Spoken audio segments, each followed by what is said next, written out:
তিনটে বড় বড় আমকে আমি কুড়িয়ে নিলাম। চিনি দেব, লবণ মেখে রাখলাম খানিকক্ষণ নরম হোক, তারপরে চিনি দেব, সামান্য লঙ্কা দেবো, আর ধনে পাতাটা বেটে এর মধ্যে দিয়ে দেবো। আহা,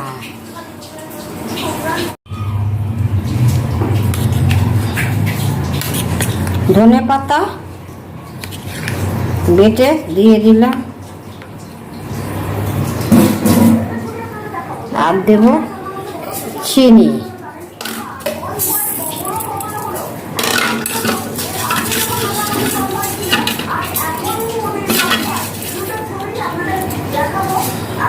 আর লঙ্কা, ব্যাস।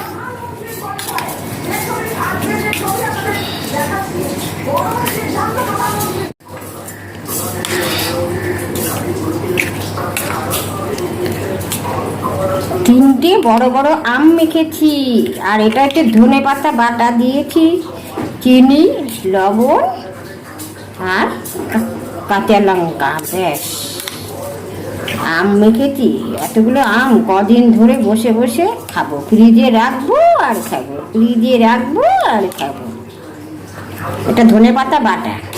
আর ঝাল বেশি, আমি বেশি ঝাল পছন্দ করি না, তাই লঙ্কাটা সামান্য দিয়েছি, কাঁচা লঙ্কা। ও হো হো, একটু মিষ্টি মিষ্টি, লবণ লবণ, ব্যাস।